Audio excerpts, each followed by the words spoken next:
Good morning, everybody. So we are going to do two really short scenes today, like really short. They are scenes 6 and scene 7.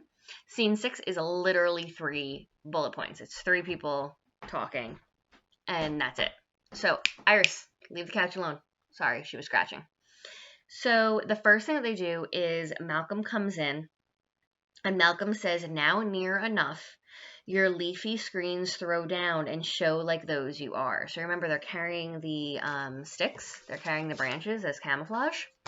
So he's saying, throw down your branches and show like those you are. So show who you are. Let's go.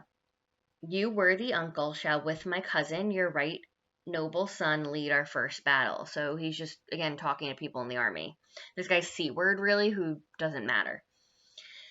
Then he says, worthy Macduff and we shall take upon what else remains to do according to our order. Now, all that means is that him and Macduff are going to make the rest of the battle plan. So you guys start, Macduff and I got this, right? The only interesting thing is that he refers to himself as we. We are going to go do this. We are going to go do that. We are going to go do this. Now, he's not referring to him and Macduff because he says we and Macduff. Now, what this is an old school thing that kings and queens used to do. It was the royal we. So, what they're saying when they use the royal we is I am a person and I am the country. So, myself and the country. So, Malcolm is referring to himself in the royal we, which shows that he is already acting as king of these people, despite Macbeth actually being king.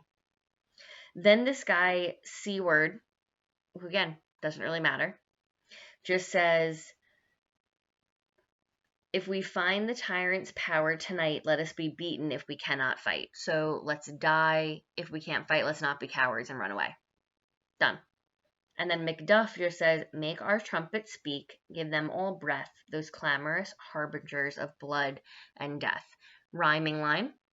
So give them all breath, these clamorous harbingers of blood and death. So it's just a cute little rhyming couplet of, we're going to go kill Macbeth.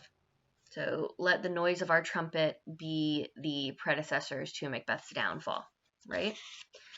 Now, if we go to Act 5, Scene 7, it's a little bit longer, still really short. Still fits on one page in my bigger book.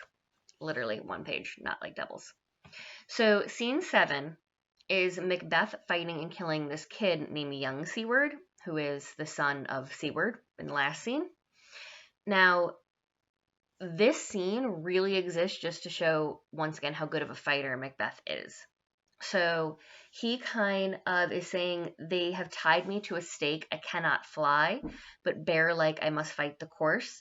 So I'm stuck. They've tied me to a stake. They've surrounded me. I'm backed into a corner. I can't fly. I can't run away. But bear-like I'm going to fight the course. I'm tough and I'm going to do this, right? What's he that's not born of woman? Such one am I to fear or none. So he's saying everybody's born of woman. I'm not fearing anybody. So that goes back to the witch's prophecy. So he's, I'm going to fight. I'm tough. I'm not fearing anyone. I'm not running from anyone. I got this, right? Young C-word comes up. What's your name? You'd be afraid to hear it. Know thou callest thyself a hotter name than any is in hell. My name is Macbeth. The devil himself could not pronounce a title more hateful to my ear. So that's C-word and Macbeth going back and forth. So C-word says, who are you? You could not say any name that's worse than Macbeth, that's more hateful to my ear. And the devil couldn't pronounce anything worse. So again, just Macbeth is the worst ever, and everybody now knows that.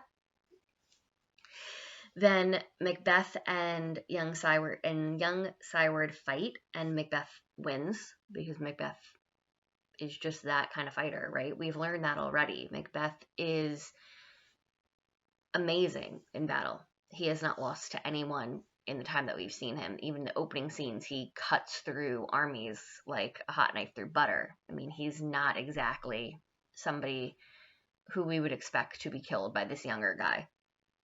Now, then they have enter Macduff, enter Malcolm, enter adult C-word, and they're just trying to create some confusion because they only have so many actors, so they need everybody kind of going back and forth across the screen to make the battle seem really impressive.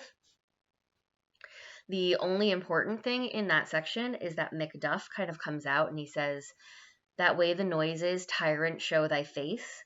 If thou beest slain with no stroke of mine, my wife and children's ghost will haunt me still." So if someone else kills you, I'm going to be haunted by that. I'm the one who has to bring you down for the sake of my dead wife and children, right?